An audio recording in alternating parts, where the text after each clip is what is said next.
Like them, well, I ain't gonna even get into politics. You just did. You just did. All the people saying you're not black enough. Hey, guess what? There's no coming back now.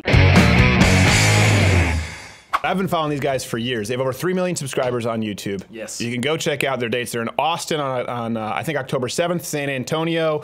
Go to officialhodgetwins.com. Follow them at Hodge Twins, and you can just search them on YouTube if they haven't been silenced. Hodge Twins, glad to have you both. Well, thanks for having us. Those free plugs, all that free promotion. I love it.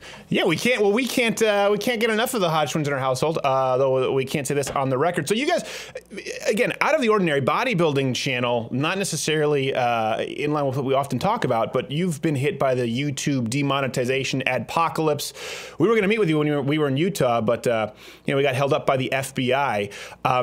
Now you got explain for people who don't know what it is that you do on your channel and how you guys got started, because it's kind of a new media success story. Yeah. Wow. Man, I don't know. I used to work at an insurance company. It's called AAA in Southern California, and I just got this idea. I was like, I went to his desk and like, Kim, let's start a YouTube channel. You know, he didn't say it in those words. He said, let's be comedians. I was like, what? Comedians?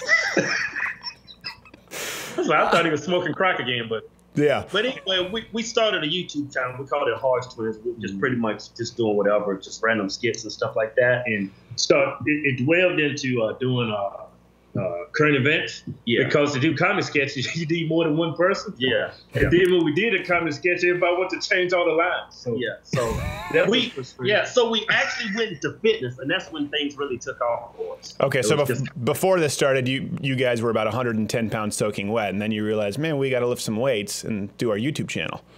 I was about 250 pounds soaking wet. I remember fat. And you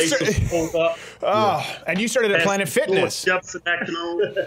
I remember you guys started at Planet Fitness early on, which is the bane of my existence. You know, not a big fan, but I remember you did a video on that. I'm banned from Planet Fitness for life. I don't know if you know this. True story. Actually, we back in the day, man, we had a membership at Planet Fitness. The reason behind it was because when we worked at an insurance company, we got fired because we was cussing in the YouTube video. So we had to give up our 24-hour fitness membership because it was too expensive. It was like $25. So we went to Planet Fitness. It was like $10 at the time. Yeah. So that's why we had a Planet Fitness gym membership.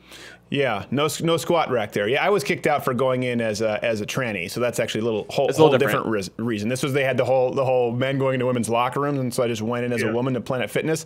They let me in totally fine, but by the third one, I walked in and like, Steven, we know who you are. You're not allowed at any Planet Fitness, please ever again. Hey, but y'all got rights now, man. Y'all can use the bathroom now, man. They just passed all these laws. I know, but apparently they knew that we had a YouTube channel at that point. They're like, we don't think you're being sincere, and I'm like, but I am being sincere. I'm not Steven anymore. I'm Stephanie. And it's just... That is racism, man. That's racism. Well, okay, speaking of which, you guys get a lot of crap. You just did a DNA test on your channel from the black community for, what is it, not being black? Is that the deal? These happy nowadays. Be tripping, man. Okay, look, first of all, let me just put it out there. We're black. Lay down the foundation. Yeah, lay down the foundation. Yeah, both my parents are black. Yeah. Now, my great-grandma, she was white. Yeah. Okay. She was a pretty young thing, too. Got with that black dude, and that's why we here. Yeah. But we would say comments in our videos, and, like, black people's like, you know what? I'm not comfortable with this. Y'all not dark enough to be talking like this. And plus, they say we sound like some rednecks when we talk, so, because we got a strong country accent. So I sound like Yosemite Sam, I guess. Well, there's we talk about a lot of common ground with actually white Southerners and blacks from even like urban Detroit. A lot of the same terminology, a lot of the same slang, and that comes from basically sort of a common history here in the United States. Hate to say it, some of that not so pretty with the slavery, but we got past it. We're doing better. Yeah. So that's a long time ago, man. Yeah. It's 2017. Let's go. Well, okay, so I don't know if I'm outing you here, but you said off air, you're like, oh yeah, were you at the Ben Shapiro thing in Utah? So you guys are aware of him. You're I wouldn't fans, but you like some of his content? Yeah. We definitely like a lot of his content. I watch his stuff on YouTube and follow his podcast. So I just like him how he put Those damn liberals put them in a place, man. It's like them. Well, I ain't gonna even get into politics. You just did. You just did. All the people saying you're not black enough. Guess what? There's no coming back now. We used to be. I would say liberal. Yeah. But as we got older, I started to actually think more for myself. So we like right now I would say we're leaning towards the right. I got one foot in the right. Right. I got the other foot that used to be on the left side. I done picked that foot up. So you're doing pistol squats on the right, and you haven't figured out where you land yet. Yeah, we just don't like how the liberals they paint everything like everything's according to race and stuff like that. It's like race. It's like they use an angle to like keep people stuck as being Democrats. You know, a bunch of race pimps. That's what they are. Yeah, race pimps. They're a bunch of race pimps. Bunch of race pimps. That's what they be doing. Yeah, they be pimping them. That's totally. But don't worry. This is. I mean, you'll get maybe this on your YouTube channel. They'll demonetize you, but we're fine. You can say whatever you want here. So you've been hit obviously with you. I remember we met. I had been watching you for a while. Not a bodybuilder myself. I've always been more of strength trainer. So practical purposes. But we can get into that another time. But you guys sent me a direct message saying like, yeah, man, we got demonetized. We kind of knew it, but that's pretty f***ed up, man. Because you realize it happened to me, and it's like what we do is really pretty clean stuff, and it happened to us. Was that a part of kind of your awakening process? Do you think you just saw the left trying to shut everything down? Yeah, that's definitely what they're trying to do. Yeah, everything's so PC nowadays. You can't talk about anything. Yeah, anything that's controversial, even if it's true, you can't talk about it unless you're a liberal. Then it's just pushed everywhere. It's pushed in your face. I mean, every time I look at something, somebody's talking about Donald Trump. I went to Australia to do comedy shows down there. Got in the cab. Dude said, "Hey, what do you think about your president, Donald Trump?" I'm like, dude. It's like an infatuation with this guy, and that's all everybody talks about. It's like, I'm like sick of it. You can't look at nothing. I don't even look at CNN no more. It's just bash Trump 24/7 over there. Well, I look at it because I want to see what they're saying. I look at it when Ben's over there talking. Yeah. Mr. Shapiro dropping the Moab on Don Lemon. He's got a little smirk on his face as he's lifting up It's like, what's wrong with these people? That's not what I said. All this oppression. I mean, I've been looking for all this oppression in the black community. I can't find it. I've been looking under rocks and everything. Have you been through what? I don't know. This took a weird. That's oppression. That's not oppression. That's just plain old stupidity over there. Yeah, at Watts. It's funny. When I first moved to LA, I was in Inglewood. I was sleeping on a cot in Inglewood, and the guy's name was, I shouldn't say it, but anyways, black guy slept on his floor. He's like, you can stay here for a month, and 4 days in, we got into an argument over politics. And he was like, you got to go. And I was sleeping out of an 82 Datsun that I bought from a Cambodian named Sonny. And I remember, I've told this story because it was $652 because, those Cambodians are so cheap. And then I said, I don't have the 52. Can I write an IOU for $52? So really, the black guy kicked me out, and I didn't hold it against the entire race of people for a long time. I got past it. The point is there can be some healing, Yeah, there you go. There you go. There's no such thing as white privilege anymore. Black person kick somebody out? Kicked me right out. And he didn't say that it was because of the political argument, but it was really pretty clear. And this was right before Barack Obama. And anyways, I won't even get into it. So let me ask you this. You do live shows now. Did you start doing live shows? Because you didn't start out as like stand-up comics. I started out as an actor, then stand-up comic in my mid-teens. Owen Benjamin, who's often on the show, stand-up comedian. Was it more so because of the demonetization on YouTube, and you found you guys have been pretty smart with selling supplements, doing a lot of live shows, and diversifying outside of just YouTube, so you haven't been hit as hard. Did you always kind of think, okay, what's the next step, thinking ahead? Well, we always wanted to do stand-up, and just we didn't have enough courage to go out there and do it, because going from YouTube videos to stand on the stage and making people laugh with just a microphone in your hand, that is no easy cup of tea right there.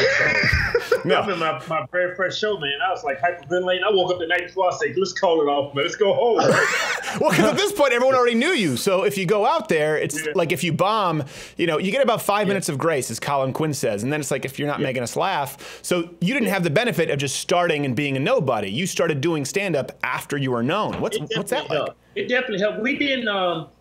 When we first started doing stand-up, the whole money thing on YouTube was great. Yeah, I mean, we didn't have to do stand-up. We wanted to do stand-up because we really wanted to, not because of the money per se. But thank God we did, because since we be doing stand-up, that's the only thing that's really keeping our heads above water as far as being, you know, financially. Yeah, we definitely be in the red. Yeah, we would be in the red. Well, then all your black fans would say, okay, they get a pass. Yeah. So thank God we did do that. And we monetized ourselves by selling clothing and supplements. And if it wasn't for that, I mean, if we would just rely on YouTube, man, I would have to go get a job. So. Yeah, and then you get fired because they'd see your YouTube videos. They'd say, well, you're hired. Oh, wait, we saw your YouTube video on Steve Harvey. You're fired. You're unhired. Yeah, you're fired. You are immediately unhired. Yeah, we've all realized this. Not Gay Jared here. He can't be hired anywhere. No, I can't do anything. You can't go on college campus anywhere now without security. I cannot. After what you just did with Antifa. It's sorry, we really wanted to meet up with you guys in Utah, but you know the FBI slows you down when you have to turn over all this footage. So do you deal at all in politics on stage? Here's one thing I will say. The right kind of has the corner on fun now. Like you said, because of political correctness, there are no YouTubers on the left who you're going, oh, I'm aching to see their stand-up show. That's going to be a rip-roaring riot. You know, someone from the Young Turks. Oh, what will they say next? Ooh, I'm at the edge of my seat. So do you feel like it gives you a leg up? I mean, because you don't care. The right doesn't care at this point so much who you offend. I've got to imagine that that's somewhat liberating for you guys, at least a little. Yeah. In our stand-up shows, we're pretty stay clear of politics. We are pretty much, we just pretty much tell a bunch of stories about us as being kids. And I got a killer Caitlyn Jenner joke. Let me hear it. Let's hear it. I can't keep away my material, man. All right. I guess we go in on everybody. We go in on niggas. We go in on races. I mean, nobody's off limits. Yeah, we just don't make it too political. Yeah, we come from a good place. Yeah. Now, how do you balance being on the road and obviously fitness, but you know, staying in shape? Do you just hit road gyms? Do you bring resistance bands with you? What do you do? It's pretty rough when we do shows. I would say 50% of the time we'll hit the gym, but most of the time it's like after I do a show and a meet and greet, I'm wiped out. I want to go back to my hotel room. And we never realized before we started doing our stand-up shows, like when you're on stage for an hour. Man, it's like running a marathon. Oh, yeah. It is taxing. And then sleeping in the strange beds and then flying. And, man, it is rough. I remember we did, I think, 10 shows in California. Yeah, in 5 days. Oh, geez. Because we had 2 shows back-to-back days in San Diego. Then before that, we was hitting some other cities. So you had to get some stage legs. Does one of you get, Naki Jared knows this, I always have, you know, like, these are my diva requests: stage, microphone, and for 45 minutes before the show, a green room. Because sometimes I'll do private gigs, or I'll go on college campus, and they'll try and do the meet and greet before the show or something. And I'm like, it's happened when I've been with you. Yeah, it's happened when you've been with me, or people are coming in, and they're pitching sketches. I'm like, listen, I don't mean to be a jerk, but I need 45 minutes just to be by myself, focus, because it is exhausting. Is one of you more cranky than the other, or are you both just? I imagine you two like velociraptors in the kitchen in that Jurassic Park scene, just constantly biting at each other's necks. You know what? When we come out on stage, the fans, their energy is so high, it keeps us going. Like, what I found to be very important when you're touring, you need a nice hot shower. And when you show up to your show, if your fans are like, you know, showing you love, they lit, I mean, it keeps you going. If you walk into a show, I've walked into shows, people seem like they're tired. Oh, it could be a drag. Yeah, it just sucks. As soon as the first couple of jokes, you know if it's going to be a good show or not. Yeah. And I'll say a joke and it doesn't hit. I'm like, well, I'm running through these jokes. Yeah, I know. Some crowds is just, and it's kind of weird because Oh, you froze again. Oh, I froze? Well, you know, hold on, son. Yeah, if you just shut... Is it... This is almost more funny for the show. Can you guys hear me or no? I don't even think they can hear me. There you go. Oh, all right. You can hear me? Yeah, I was going to say, you know, I had that actually. Yeah. Back in I my... forgot what I was going to say. I got such a... That's okay. I can do the host gig, and I can... Do it again? Did I freeze up again? There we go. You probably hear somewhere. Yeah, we can hear you the whole time. So just, you know, but act like we can't. That's better for the show. I had that for a while when I was young. I was 19, and I won a MySpace comedy contest. It was called So You Think You're Funny. And you know what the prize was? I got to perform with Black Boy, 2 Eyes, and Bruce. Oh, and, wow, and really? so I got to open up. Proud. Yeah, no money though. But just imagine me opening up for Bruce and Black Boy. How was that crowd? Yeah, that crowd was okay. I realized none of these jokes work, and I just joked about how white I was, and I didn't realize this. Speaking of the racial healing, I had to introduce Bruce, and I would introduce him. It was like any other stand-up show. I looking around, I'm thinking like, oh, he had a heart attack in the green room. Like, he's not coming out. He's dead. He came out with an entourage like Mike Tyson, and he walked out slowly, and it would have like, you know, blaring hip hop, and he'd have a full entourage, and he would take a minimum of a minute and a half to get to the stage, and the light would follow him. So I'm just this lone white kid, 19 years old, like, yeah, Bruce, yeah, he's big fat black guy, really funny, Bruce. It was the most awkward thing, and you realize really early, the audience is honest. You're like, this isn't gonna work. Yeah, and it's crazy too. He has a black audience though, like our audience. Yeah, our audience. A lot of people, you know, they assume that we have a black audience, but I would say 70% of the audience is white, Asian, Hispanic, and then I would say 5% black. Yeah, well, after the DNA test, maybe you'll get it up to 6. All right, so if people want to, like, you know what? I was wrong about them, man. I'm rethinking my whole life's purpose. Because of them DNA tests. All right, it is officialhodgetwins.com, and they have some good training advice over there too. I know you're inundated with YouTube now with just a bunch of horrible training tips from people who are loaded to the gills with juice, but they swear that they're not. You can follow them at Hodge Twins. Hey, I don't know which one's Keith, which one's Kevin. Thank you guys, and well, let's be honest.